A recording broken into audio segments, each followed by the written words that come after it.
A Bíblia diz que lá no começo do livro, quando Ezequiel foi chamado, Deus o chama e diz para ele: põe-te de pé, porque eu vou pôr em você o meu espírito. E depois que eu pôr o meu espírito em você, você vai profetizar. E a Bíblia diz então que Ezequiel faz essa narrativa, que o espírito entrou nele e o pôs de pé. E disse então que ele seria aquele que iria levar uma mensagem. Essa mensagem estava relacionada ao povo de Deus, povo esse que estava dividido em dois povos, o reino do norte e o reino do sul. Mas note que eram dois reinos, duas nações poderosas, podemos assim dizer, mas as duas nações estavam cativas, as duas nações estavam em cativeiro. Logo, queridos, não existia em uma nação ou em outra nação uma diferença muito grande, porque os dois tinham caído no pecado, tinham caído em opróbrio, e com isso tinham sido levados ao cativeiro. A palavra de Deus lá em João 10:10 diz assim, eu gostaria que você depois repetisse comigo, diz assim: o ladrão vem senão para roubar, matar e destruir. Você conhece isso, né? Então vamos juntos. O ladrão vem senão para roubar, matar e destruir. Jesus está falando com seus discípulos sobre ovelhas, e ele está falando que aquele que ouve a voz e atende, esse é o pastor das ovelhas. As suas ovelhas conhecem a sua voz, os ouve, e ele dá a vida por essas ovelhas. Mas o nosso inimigo, o diabo, aqui ilustrado na figura de ladrão, a Bíblia diz que então Jesus falando para o seu discípulo: olha, esse inimigo ele só vem para matar, roubar e destruir. E eu gostaria de te levando lá para Ezequiel. Eu gostaria de contemplar com você o que estava acontecendo com o povo de Israel. Justamente aquilo que Jesus fala lá na frente estava acontecendo com o povo de Israel: o matar, o roubar e o destruir. Porque a Bíblia diz que Ezequiel faz uma narrativa que ele foi para um vale, e esse vale era um vale cheio de ossos. E eu quero começar de trás para frente. Ele chega naquele lugar, a Bíblia diz que o ladrão vem senão para roubar, matar e roubar. A Bíblia diz que Ezequiel chega naquele lugar, andando de trás para frente, está tudo destruído. Era osso para tudo quanto é lado. E a Bíblia diz que eram ossos que estavam até separados já, corpo de corpos, pedaço de pedaço, porque não existiam neles nada, eles estavam secos, era um lugar totalmente seco. Logo, o estado que se encontrava o povo de Israel, o reino do norte, o reino do sul, era um estado de destruição. E o estado de destruição, queridos, assim como Jesus vem dizer para o seu discípulo, é o último estágio que o ser humano pode alcançar. Ele vem para roubar, ele começa então tirando o que você tem, exterminando aquilo que você tem, roubando sonhos, roubando desejo, roubando vontades, roubando graça, roubando a alegria de estar no Senhor. Ele vem então para matar, ele mata, então ele já destrói aquilo que você tem e aquilo que você não tem, até a esperança que você tem acaba, e aí você chega no estado de destruição que você já não tem mais nada, já não existe mais nada. Nesse último estágio não tem mais nada. A Bíblia diz então que é um estágio tão destrutivo, tão exterminado, que Ezequiel ele chega nesse vale de ossos secos, mas o Espírito o toma e o leva, e quando ele se dá conta, ele está no meio de um cemitério. E cemitério é onde termina tudo, ou não? É o lugar de destruição. Eu até costumo dizer, meu pai costumava dizer isso para mim, dê valor às pessoas para que você tenha pelo menos 4 amigos para pegar na alça do caixão e te levar até a sepultura. Pelo menos isso você tem que ter. Tu já pensou que coisa esquisita, que figura difícil de você entender? Você chegar num lugar e na hora que, como são hoje no nosso cemitério, alguém falou, está na hora de sepultar, Não tem ninguém aqui olhando. Quem é que vai levar o caixão? Não tem ninguém para levar o caixão. É claro que hoje o cemitério tem aquelas pessoas que trabalham ali e falam, bom, vamos ter que levar lá, porque o cara não tem ninguém. A Bíblia faz um relato de um rei, a Bíblia fala bem claro, nesse rei fala, olha, e ele morreu sem nenhum parente, sem amigos, ninguém queria ver essa pessoa, pelo tipo de vida que esse homem levou. Porém, o estágio final, o estágio destruidor, é o estágio do cemitério. Onde nós chegamos, queridos, e dali para frente já não tem mais nada. Por isso é que nós que temos Cristo Jesus, nós não vamos para o cemitério. O nosso corpo vai para o cemitério, mas nós não vamos. Nós vamos para a glória de Deus com Ele. Quando Ele nos tira dessa terra, Ele não deixa que nós passemos pelo estado destrutivo, porque a Bíblia diz, eu vim para que vocês tenham vida, e vocês tenham vida em abundância. Jesus falando com o seu discípulo, ele disse, olha, eu quero que vocês estejam comigo, porque assim aonde eu estiver com o Pai, vocês vão estar também. É claro que pelo nosso sentimento, pela vida que nós levamos, nós não podemos deixar o corpo jogado por aí, mas aquilo ali já não é mais nada. Que é aquilo que nós somos de verdade, aquilo que Deus olhou para nós, colocou, imagem e semelhança, Ele já levou para si, aqueles que recebem Jesus como seu Salvador. Então nós não chegamos ao estado destrutivo, mas Israel estava no estado de destruição. A visão então de Ezequiel, diz que hoje olha para ele, do capítulo 37, versículo 1 ao versículo 10, diz para ele, estão no estado destruidor, você está vendo aqui, não tem nada, diz para ele, profetiza sobre esses ossos, profetiza sobre a destruição. Sabe o que Deus está dizendo para Ezequiel? Sabe o que Ezequiel precisava transmitir para o seu povo? Que nós temos um Deus, querido, que mesmo que você esteja no estado terminal, Ele vai te buscar, se você quiser que Ele vá restaurá-lo. Deus não sonhou com você como você é, querido. Deus não sonhou com aquilo que você está hoje. Deus sonhou com algo muito melhor para você. E Deus espera muito mais de você. E a pergunta vem para Ezequiel o seguinte, você acha que pode haver vida nesses ossos? A resposta de Ezequiel é o seguinte, tu sabes, Senhor. Então profetiza. Profetiza sobre esses ossos. O Senhor diz para ele, eu porei nervos sobre ele. Assim Ezequiel faz, e Deus então faz com que isso comece a acontecer aos seus olhos. Aqueles ossos, cada um começam a procurar o seu próprio corpo, a sua própria junção. E eles então começam, a Bíblia diz que começa a nascer nervo neles, e depois de crescer nervo, cresce carne, e depois de crescer carne, cresce pele.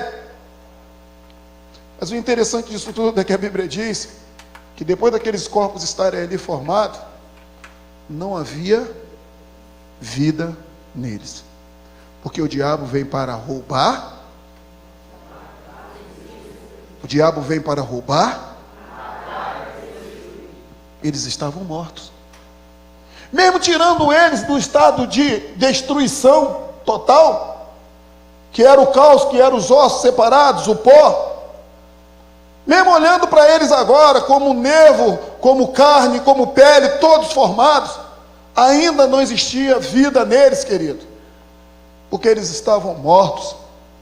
Lembra vocês de novo, a visão de Ezequiel, o levou não só a um vale de osso seco, mas o levou, depois o transportou para dentro do cemitério. Porque o Senhor Jesus, depois do versículo 11, diz, filho do homem, são esses são os ossos, são toda a casa de Israel.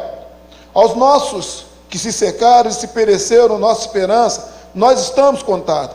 Portanto, profetiza e diz o Senhor Jeová, eis que eu abrirei as vossas sepulturas.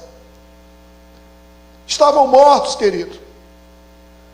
Mas se o ladrão vem para matar, roubar, matar e destruir, o Senhor então leva Ezequiel a profetizar sobre a segunda parte, sobre a parte da sepultura. Do 11 ao 14, ele começa então a falar que tiraria o seu povo dessa sepultura, que Ezequiel deveria profetizar também sobre isso, Porque existiam algumas coisas que estavam mortas naquele povo. Porque aquele povo não tinha só chegado ao limite da destruição, sem passar pela morte não, queridos. Muitas coisas nele já tinham morrido. A gente fica olhando para hoje, parece que nós estamos vivendo esse mesmo estágio de vida. É a igreja tal, é a igreja de placa tal, é a igreja de placa tal. São pessoas que estão olhando, olha, mas na igreja tal é assim, é melhor. Na igreja tal é assim, é pior. Olha, aquele povo faz isso e aquilo não é legal. Olha, você entra naquele culto é um culto horrível. Todo mundo dá glória a Deus. Dá uma glória a Deus aí que eu quero ver. O que de mal tem nisso? O meu pai chegava sempre a dizer o seguinte: melhor que se abra em cada bar, em cada esquina uma igreja do que um bar. Mas parece que nós temos crentes que fazem questão. Aqui na minha rua, tomara que não abra igreja nenhuma. A minha igreja está aqui, tomara que não abra nenhuma aqui do lado.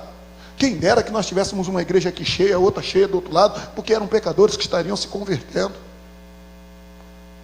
A gente tem perdido tanto tempo olhando para coisas, queridos, que nem nós conseguimos definir.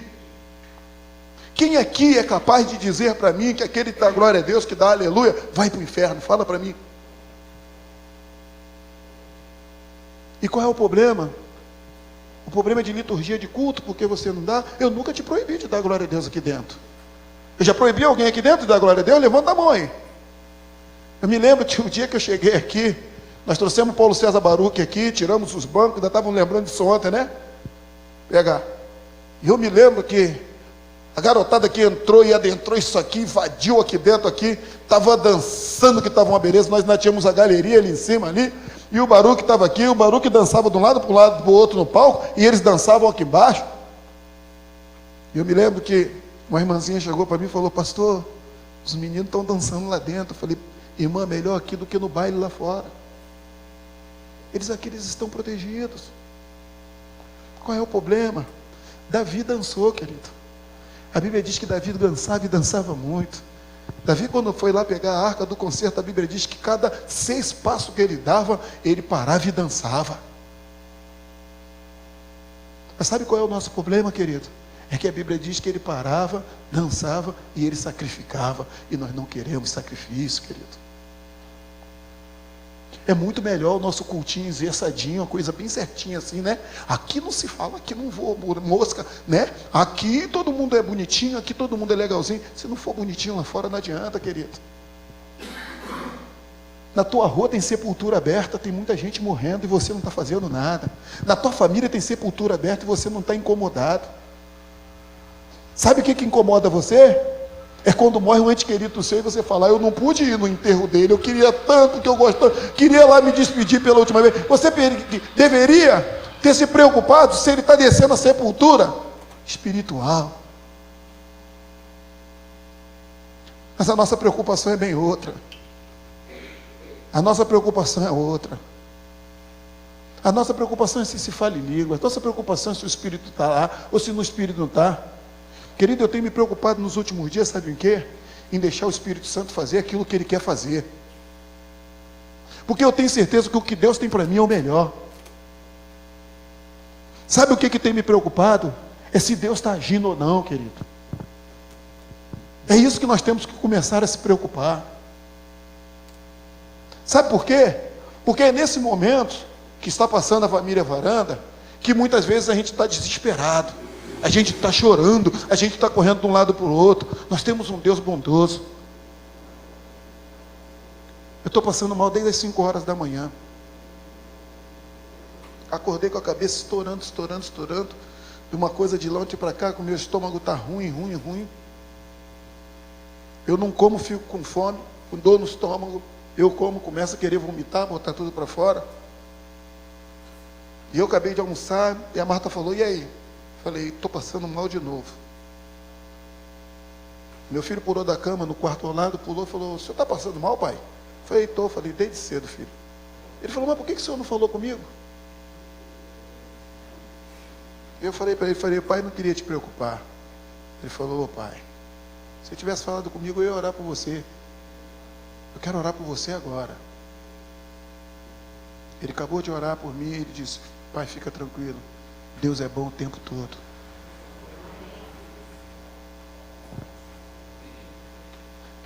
Ezequiel, então, começa a contemplar a cova que está diante dele. A Bíblia diz, então, que vem de novo a palavra do Senhor, e o Espírito Santo começa a falar com ele de novo e pergunta para ele: você acha que pode haver vida nessas pessoas? Ezequiel diz: Senhor, tu sabes todas as coisas. E a Bíblia então faz o relato, profetiza sobre esses corpos. E a Bíblia diz que ao profetizar, se puseram de pé, e era um exército que ele não podia contar.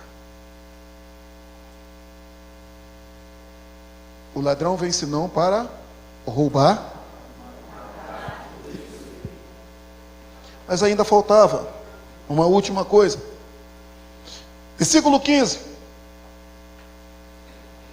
em diante. Outra vez veio a palavra do Senhor dizendo: tu, pois, ó filho do homem, toma um pedaço de madeira e escreve nela: por Judá e pelos filhos de Israel, tribo do norte, tribo do sul, seus companheiros.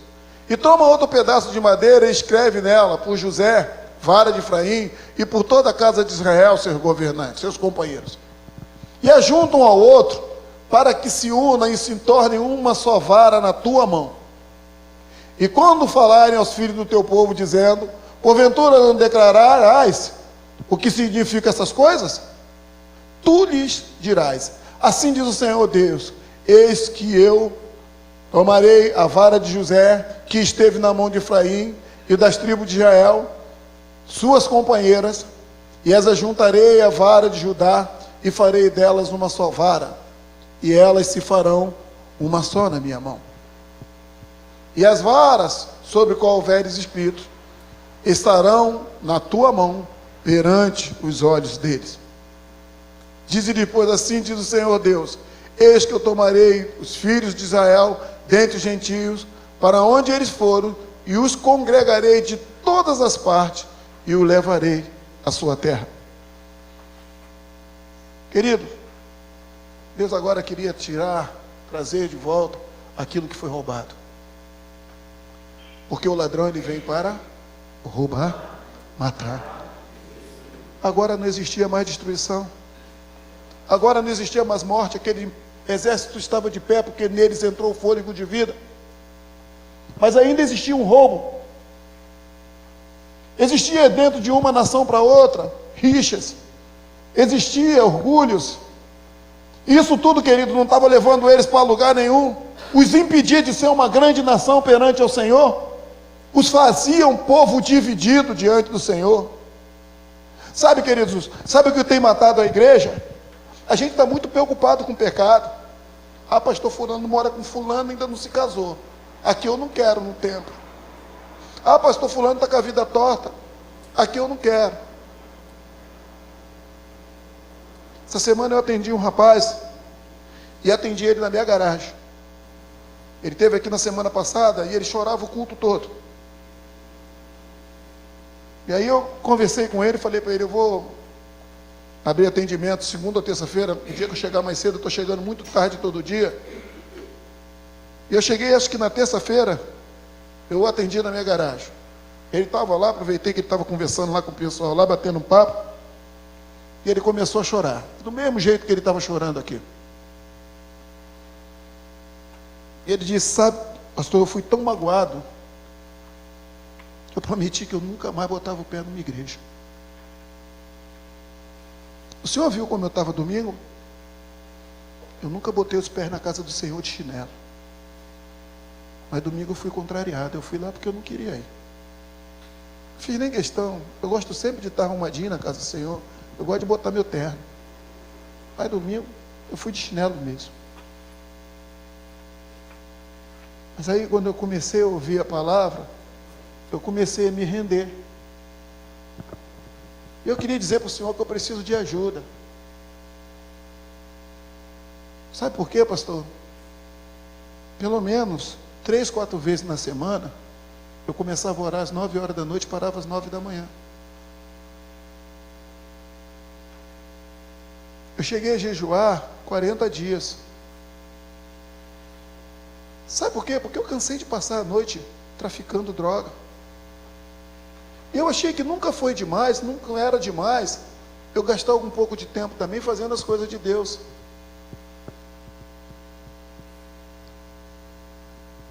Eu disse para ele, ele falou, eu vou falar o que meu pastor fez comigo. Eu falei, eu não quero saber. Você precisa ser curado, você precisa ser tratado. Ele falou para mim, pastor, o senhor me cura, o senhor trata de mim? Eu falei, não. Ele regalou 2 olhos desse tamanho, ainda em lágrimas. Eu falei, o Senhor vai te curar, o Senhor vai te tratar. Porque eu não consigo fazer isso sem Ele. Se Ele não fizer, é em vão aquilo que eu faço. É o Senhor que vai te curar.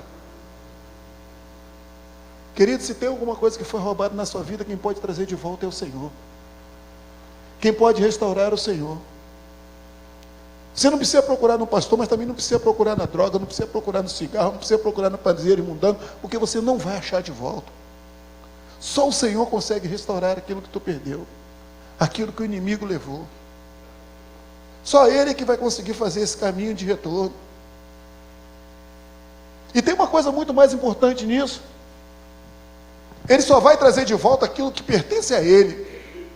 O que é do inimigo, já foi tarde.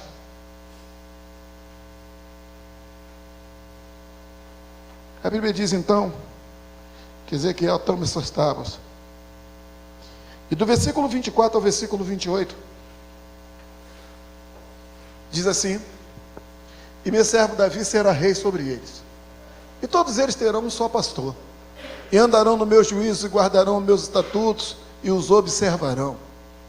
E habitarão na terra que dei a meu servo Jacó, em que habitaram vossos pais e habitarão nelas, e ela seus filhos, e os filhos dos seus filhos para sempre, e Davi meu servo será seu príncipe eternamente. E farei com eles uma aliança de paz, e será uma aliança perpétua. E os estabelecereis, e os multiplicarei, e porei no meu santuário no meio deles para sempre. E o meu tabernáculo estará com ele, e serei o seu Deus, e eles serão o meu povo. E os gentios saberão que eu, o Senhor, eu sou o Senhor, que santifico a Israel, quando estiver o meu santuário no meio deles para sempre. Depois do Senhor restaurar tudo que foi perdido, depois do Senhor tornar de novo esses ossos em carne, essa sepultura em vida, e essas vidas, sem não mais agora ser roubada pelo diabo, o Senhor faz com o seu povo uma aliança. Só que você note que ele diz que essa aliança ela precisa ser eterna, ela precisa ser perpétua. Sabe, querido, quando você chegar lá na frente, você vai ver o povo de Israel sofrendo de novo, porque alguns quebraram essa aliança. Até a vinda de Jesus, onde o véu do templo se abre e todos têm acesso agora diretamente ao Pai. E tem também sobre vós, todos eles, o Espírito Santo. Aí mesmo assim, querido, às vezes essas coisas não bastam. Hoje pela manhã eu estava falando com os jovens aqui. Não sei se falei no culto da manhã, eu sou um homem de 53 anos. Sou um velho, 53 anos. Do pai que chegou para a filha estava paraplégica, numa cadeira de roda. E ele começou a conversar, fazendo algumas coisas para ela, falando para ela de algumas perspectivas melhor de vida. E ela disse para o seu pai, pai, o senhor não está vendo que eu sou paraplégica? Que o senhor não vai conseguir mudar isso? Ele falou, eu sei, filho, que eu não vou conseguir mudar isso. Mas eu não me conformo em saber que eu posso te dar algo melhor e eu não te dou. Você precisa ter algum mais acesso. Sabe, queridos, o Deus que você serve, o Deus que eu sirvo, é um Deus que não se conforma com essa vidinha medíocre que você está levando. Quando você abre o livro de João, nós estávamos lendo hoje com a classe aqui, diz assim, e esses sinais, João 21, e esses sinais seguirão aqueles que receberam o meu nome, pegarão em serpente, e não serão envenenados, orarão e curarão, expulsarão demônios. Oi? Marcos 21, obrigado, Raíssa. E aí, queridos, eu começo a pensar, cadê isso tudo? Eu queria que você fizesse uma simples reflexão, que eu pedi para o jovem fazer pela manhã. Qual desses sinais te acompanharam? Qual desses sinais já aconteceram na sua vida?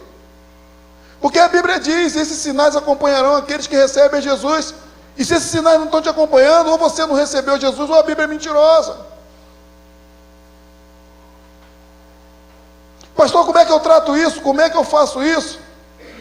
Sabe, querido, porque ao longo do tempo, muitas vezes, nós temos sido roubados e não estamos preocupados com isso. Você já viu aquele tanto de pessoas que falam assim, olha, são roubados 300 celulares em São Paulo, no Grande São Paulo, por dia ou por semana. Mas na verdade são roubados 800, 900, porque a metade não vai lá e não dá queixa. Não é isso? Ah, roubaram, mas eu não vou dar queixa não. Ah, me roubaram minha carteira no ônibus, mas não levaram o documento, eu não vou dar queixa não. Nós estamos vivendo um tempo em que as pessoas parecem que não se importam com aquilo que está sendo levado. E com isso perde a sua juventude. E a grande dificuldade disso tudo, sabe o que é, querido? É aquilo que você faz na sua vida, você reproduz para o futuro.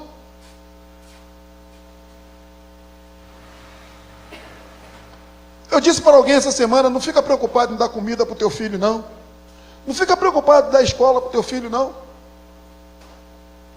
Quem tem que dar estudo para o seu filho é a prefeitura.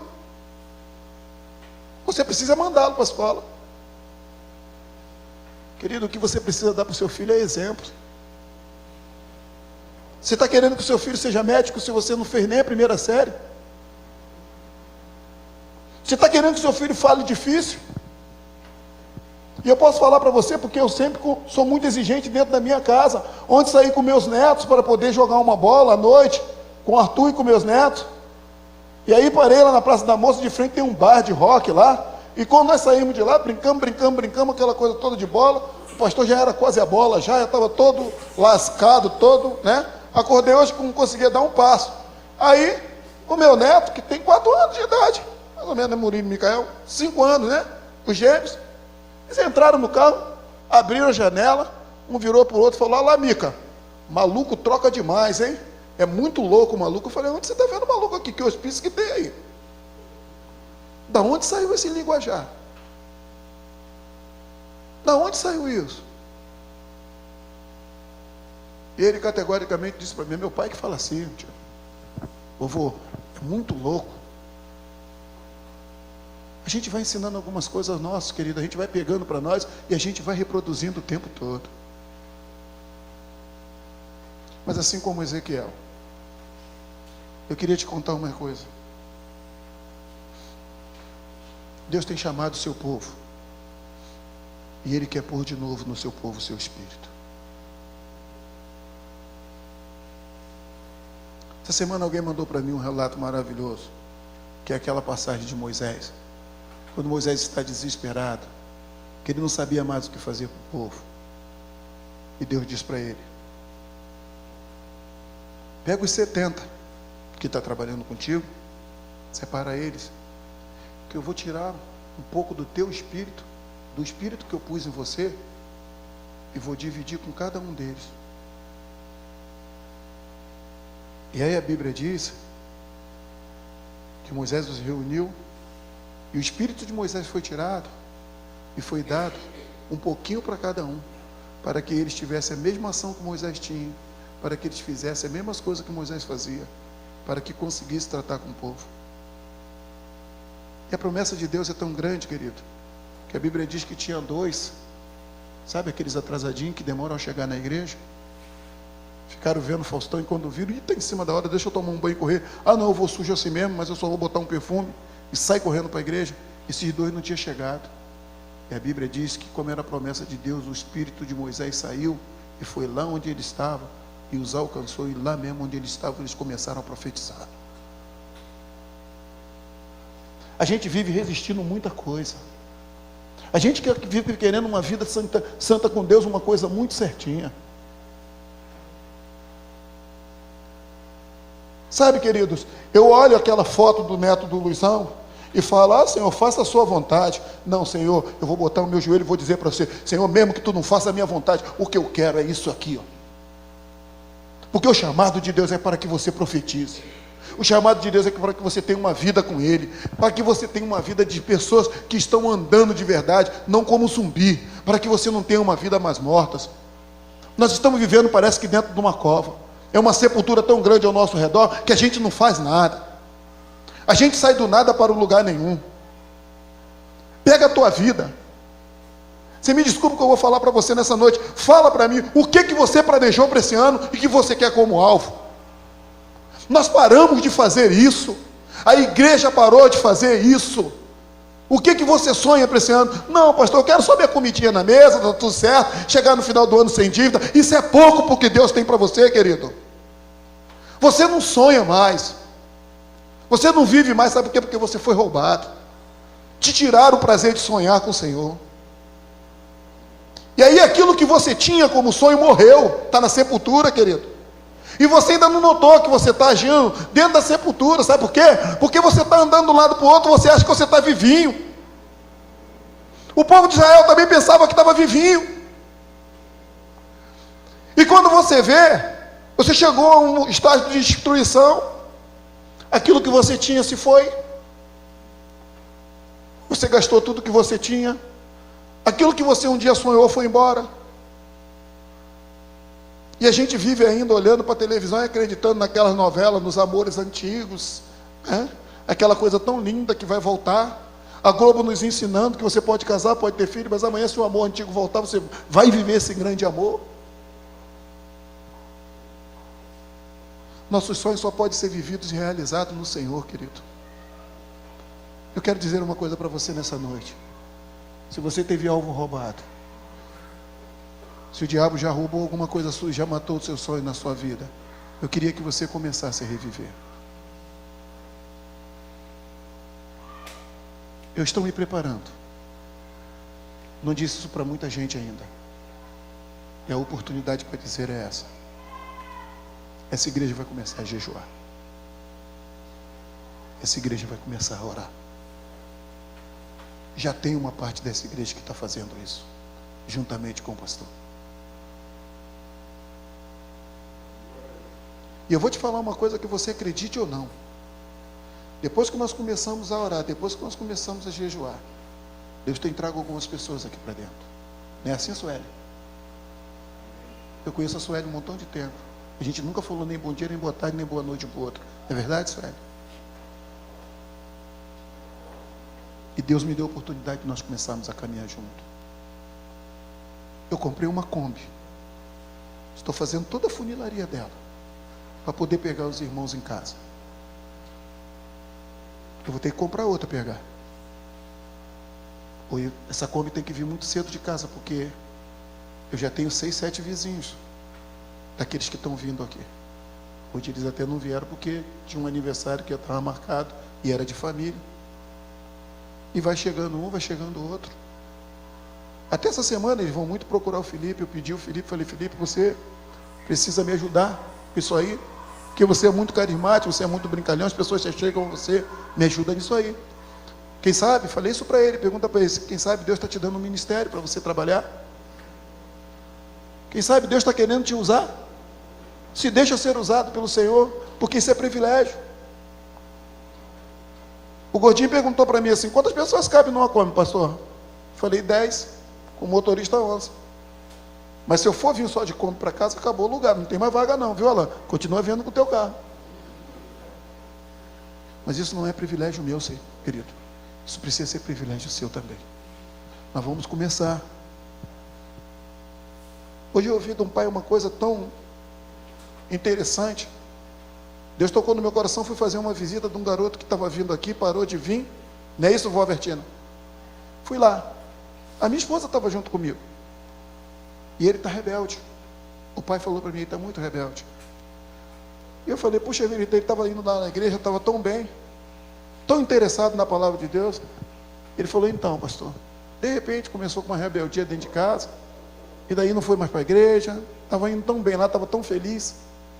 E aquele pai virou para mim e falou assim: sabe, pastor, eu acho que a culpa é nossa, minha e da mãe dele. E eu disse: por quê? Ele disse: se a gente estivesse indo junto com ele, talvez ele estivesse melhor, né, pastor? E aí ele disse para mim assim: é que é minha esposa, pastor, ela teve um problema na vista e ela está cega de uma das vistas, então eu tenho que acompanhá-la. Então às vezes eu sinto até vontade de ir lá, mas eu não posso ir, a gente não tem carro. Falei: agora vocês têm o meu carro. Eu tenho um monte de irmãos lá que não se importam de vir buscar. Sabe, querido, sabe por que eu estou te dizendo isso? Eu ofereço o carro da Josefina, que se lasque ela. Ela vai levar a Simone lá em cima. Umas quebradas, né, Josefina? Mas ela vai. Né, Simone? Eu não largo ela no meio do caminho, não. Tá vendo? Eu não sei se ela está jogando piada para mim e para você, ô Adilson. Né? Não sei se é isso. Eu ouvi. Queridos, eu ofereço o carro dos irmãos, porque eu sei que essas coisas vocês sonharam e Deus deu para vocês, não é de vocês. E vocês vão administrar e administrar bem, e vai administrar enquanto o Senhor der para vocês. E quem administra bem, Deus dá mais. Eu quero começar a dizer para você, eu quero que você acorde no sábado e tenha vontade de vir orar. Eu quero que você acorde no sábado e tenha vontade de jejuar. Talvez você tenha perguntado: pastor, mas o senhor acreditava nisso tudo? Não vem com essa conversa para mim. Eu não praticava. O meu problema nunca foi de acreditar, mas Deus tem me chamado para viver uma vida nova com Ele. Deus tem dito para mim que Ele não está satisfeito com aquilo que eu sou. E toda vez que você faz um desenho da tua vida, Deus te dá a oportunidade de virar a página e Ele começar a escrever de novo. Porque, como eu disse para você, não foi isso que Ele sonhou para mim e para você. Não importa quantos anos você tenha, Deus ainda tem sonhos para realizar contigo. Eu quero te convidar a abrir o seu coração para esses sonhos. Eu quero te convidar para aquilo que Deus convidou Ezequiel: abre o teu coração, porque o meu espírito vai entrar em você. Eu quero te convidar para aquilo que Deus fez com Moisés, sabe? Eu vou tirar um pouco do meu espírito que está em ti e vou dividir com os 70. E eu quero te convidar para que você seja um desses, que receba a unção do Espírito do Senhor. Deus tem que tirar desse lugar de destruição, querido. Deus tem que tirar dessa cova que você está vivendo. Eu quero trazer aqui para essa igreja uma conferência profética. Quem aqui acredita em profecia? Levanta a mão. Que bom que você acredita. Eu não quero trazer uma conferência de cantores, não quero trazer uma conferência de oba-oba, mas eu quero trazer para aqui uma conferência profética, onde os nossos sonhos possam ser revividos, onde a gente possa provar o poder do Senhor, onde você possa começar a viver coisa diferente com Deus. A Bíblia diz que nós fomos chamados para andar em novidades de vida, querido. Você veste a mesma roupa, você ganha o mesmo salário, você passa o mesmo dia da semana, você não tem nada diferente na tua vida. O máximo que você faz diferente é toda semana ir no McDonald's.